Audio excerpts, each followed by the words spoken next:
ಆಜ್ಞೆ ಮಾಡು ಮಹಾರಾಜ. ತಡ್ಕೋ ಭೈರವ. ಅವತ್ತು ನೀನು ಏನಂತ ಹೇಳ್ದೆ ಮಾನ್ ಸಿಂಗ್? ಶತಧ್ರುವ ವಂಶದ ಸೂಳೆ ಮಕ್ಕಳು ಶತ್ರುಗಳನ್ನ ಒಬ್ಬನ್ನೂ ಸಾಯಿಸ್ದೆ ಸಾಯಲ್ಲ ಅಂತ ಹೇಳ್ದೆ ಅಲ್ವಾ? ಇವತ್ತಿ ಶೇರ್ ಖಾನ್ ಹೊಸ ಇತಿಹಾಸನೇ ಬರೀತಾನೆ.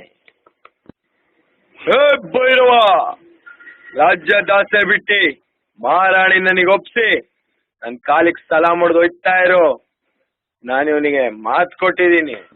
ನಾನು ನಿಂಗೆ ಮಾತು ಕೊಡ್ತೀನಿ, ಕೇಳು ಶೇರ್ ಖಾನ್. ಆ ಸೂಳೆ ಮಗ ನನಗೊಪ್ಸಿ ರಾಜ್ಯ ದಾಸೆ ಬಿಟ್ಟು ತಿಕ್ಕ ಮುಚ್ಕೊಂಡ್ ತಿರುಗ್ ನೋಡ್ದಂಗ್ ಹೋಯ್ತಾ ಇರೋ. ತುಲ್ಲರೆ ಹೊಡಿತೀನಿ. ತಿಕ್ಕ ಮುಚ್ಚು ಮಾನ್ ಸಿಂಗ್. ನೀನ್ ನಮ್ಮನ್ ಭೈರವ, ನನ್ ಕಳ್ಸೋ 100 ಜನ ನಮ್ಮ ಹುಡುಗರಲ್ಲಿ ಈ ನಮ್ಮನ್ ಒಬ್ಬನ್ ಮುಟ್ಟೋ ನೋಡೋಣ. ಒಬ್ಬನಲ್ಲ ಕಣೋ ತುಲ್ಲೆ.